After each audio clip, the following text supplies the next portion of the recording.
Hi there again. This is Ben Porchuk. I'm an ecologist with Carolinian, Canada, and we're teaming up with World Wildlife Fund on a program called In the Zone Gardens.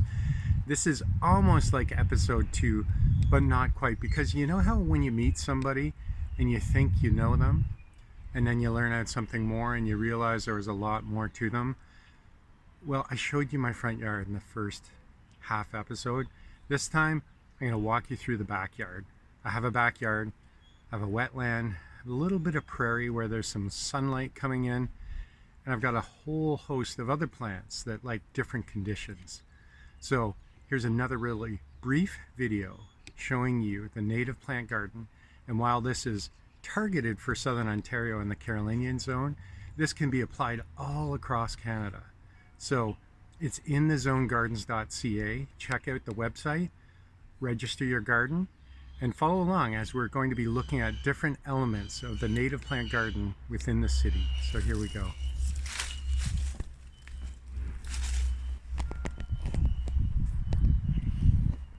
So, opening up to a little bit of vulnerability here, sorry about the slip.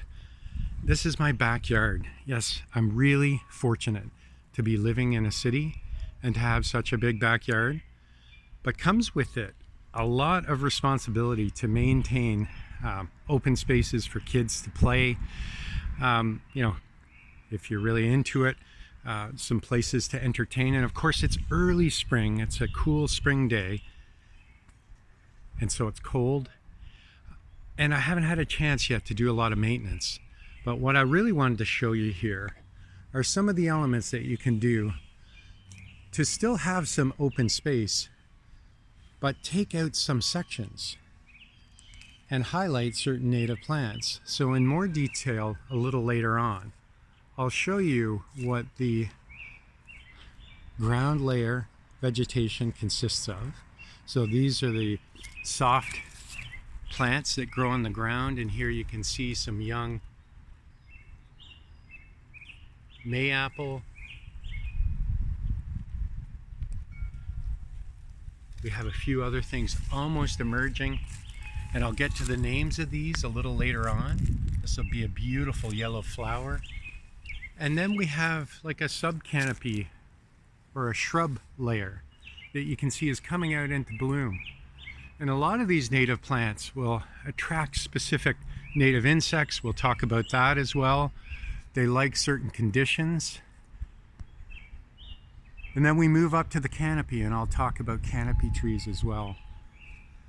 Another big undertaking that's a big challenge for a lot of people is creating wetlands.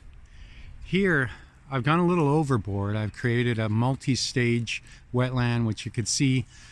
Here's my vulnerability that I was talking about, because I was kind of injured the last year or so, so I didn't get a lot of maintenance in here, but you will see this transformed if you tune in over the next few weeks into a functioning wetland that is a couple of waterfalls, a dragonfly cell. Here you can already see these native plants popping up over by the dog who shouldn't be there. Ella. Yeah, you know. And then a new canopy layer has been planted. And here we have some trees that will start to create a new canopy.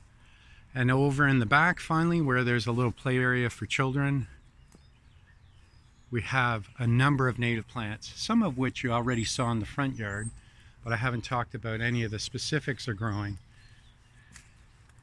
And as we start to plant, and remembering that this is 10 years in the making, this is a tree that I planted about 12 years ago right here. This is actually, I'll say, one species. It's the largest hardwood in North America, the symbol of the Carolinian zone, the tulip tree. And in about 12 years, it has stretched up, sorry about the jolt, almost 40 feet. So, here we end the second half of episode 1. Thanks for joining me in my garden, and stay tuned, because over the coming weeks we're going to watch this garden emerge and look at a number of the native species, talk about some of the interactions of some of the wildlife that has returned because of them, and we will also talk about elements of how you can do this. Not creating all of this at once, but starting off with a single native plant. Okay, take care, everybody.